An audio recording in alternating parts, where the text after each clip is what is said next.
नमस्कार, capital TV में आपका स्वागत है और मैं आपके साथ प्रिया बिस्ट। मध्य प्रदेश में सत्ता परिवर्तन के बाद कांग्रेस को एक के बाद एक झटके लग रहे हैं। अब कांग्रेस को एक और जोरदार झटका लग गया है, जिससे कांग्रेस बैकफुट पर आ गई है। इतना ही नहीं, मध्य प्रदेश की कैबिनेट विस्तार को लेकर भी चर्चाओं का बाजार गर्म हो गया है। वहीं दूसरी तरफ एक साथ दर्जनों लोगों ने ईसाई धर्म छोड़कर सनातन में घर वापसी कर ली है। तो क्या कुछ है पूरा मामला, चलिए सब कुछ आपको हमारे खास शो में बताते हैं। दरअसल मध्य प्रदेश के महू से कांग्रेस के कई बार विधायक रहे अंतर सिंह दरबार मुश्किलों में घिर गए हैं। इंदौर प्रीमियम कॉर्पोरेटिव बैंक में गृह लोन घोटाले के मामले में जिला न्यायालय ने अंतर सिंह दरबार के साथ ही 10 आरोपियों को अलग अलग सजा सुनाई है। दरबार को 120B के अपराध में 1 साल का कठोर कारावास की सजा सुनाई है। दरबार पर 3000 का जुर्माना भी लगाया गया है, जिसे नहीं भरने पर सजा 3 महीने के लिए बढ़ा दी जाएगी। मिली जानकारी के मुताबिक अंतर सिंह दरबार पर इंदौर प्रीमियम कॉर्पोरेटिव बैंक में होम लोन घोटाला करने का आरोप था, जिसकी जांच के बाद सभी आरोपियों को दोषी करार दिया गया है। बताया जा रहा है कि लोन घोटाले का मामला साल 2000 का है, यानी अंतर सिंह दरबार सहित सभी अन्य आरोपियों को 23 साल बाद सजा सुनाई गई है। एमपी-एमएलए कोर्ट ने इंदौर प्रीमियर बैंक कॉर्पोरेटिव में हुए घोटाले के आरोप में कांग्रेस से निष्कासित पूर्व विधायक अंतर सिंह दरबार सहित 10 लोगों को 1-1 साल की सजा और अर्थदंड से दंडित किया है। दरअसल इंदौर प्रीमियर कॉर्पोरेटिव बैंक के अध्यक्ष रहते हुए रामेश्वर पटेल ने अपने परिवार के ओम प्रकाश जगदीश निर्मला बाई नकटी देव को नियमों के विपरीत लोन दिया था। इसमें पूर्व विधायक अंतर सिंह दरबार, देवराज सिंह परिहार, अहिल्याबाई बासित अली और कर्मचारी गुलाम खान और देवीलाल शामिल थे। एमपी-एमएलए कोर्ट के विशेष न्यायाधीश मुकेश नाथ ने सभी पक्षों को सुनने के बाद आरोपियों को 1-1 साल के कारावास और जमानत से दंडित किया है। गौरतलब है कि अंतर सिंह दरबार विधानसभा चुनाव 2023 में महू सीट से चुनावी मैदान में उतरे थे। उन्हें पूर्व मंत्री उषा ठाकुर से हार का सामना करना पड़ा। कांग्रेस ने अंतर सिंह दरबार की टिकट काट दी थी, जिसके बाद वो निर्दलीय ही चुनाव में उतरे थे। एक तरफ कांग्रेस को जोरदार झटका लगा है, तो वहीं दूसरी तरफ नई सरकार का कैबिनेट विस्तार होने की भी संभावनाएं चल रही हैं। दरअसल मध्य प्रदेश एमपी सीएम मोहन सिंह को मुख्यमंत्री की शपथ लिए हुए 10 दिन से अधिक का समय गुजर गया है, लेकिन अभी तक मंत्रिमंडल विस्तार नहीं हुआ है। भाजपा विधायकों के बीच कैबिनेट विस्तार को लेकर एक बार फिर हलचल तेज हो गई है। राजनीतिक सूत्रों की बात माने तो 1-2 दिन के अंदर कैबिनेट विस्तार संभव है। कैबिनेट विस्तार से पहले मंत्रिमंडल में जगह पाने को लॉबिंग का दौर जारी है।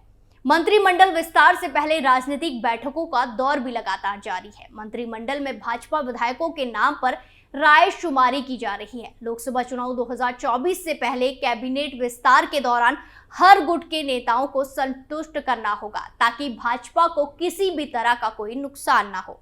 खबरों के मुताबिक कैबिनेट में शामिल विधायकों के नाम करीब करीब फाइनल हो गए हैं।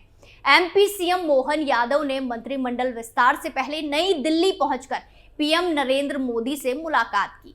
सीएम यादव ने केंद्रीय नेताओं सहित भाजपा के वरिष्ठ नेता रायशुमारी भी की है।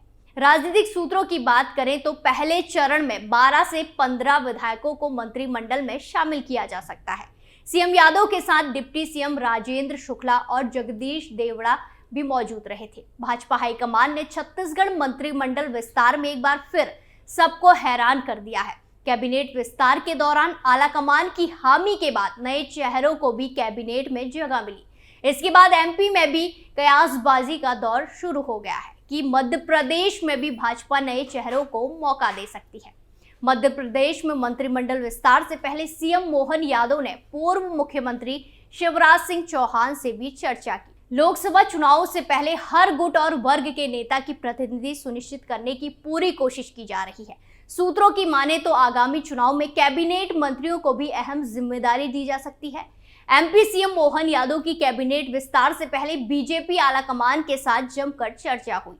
सूत्रों की बात माने तो कैलाश विजयवर्गीय, अशोक रोहानी, राकेश सिंह, विष्णु खत्री, भगवान दास, प्रदीप लहारिया, हेमंत खंडेलवाल, तुलसी सिलावट, रमेश मेंदोला, प्रद्युम्न सिंह तोमर, प्रहलाद पटेल, राव उदय प्रताप सिंह, संपतिया उइके, गोविंद सिंह राजपूत, निर्मला भूरिया, संजय पाठक आदि विधायकों को मंत्रिमंडल में जगह मिल सकती है। एक तरफ राजनीतिक उठापटक चल रही है तो वहीं दूसरी तरफ लोग घर वापसी भी कर रहे हैं। मध्य प्रदेश के बैतूल जिले में 152 लोगों ने ईसाई धर्म को छोड़कर हिंदू धर्म में वापसी की है।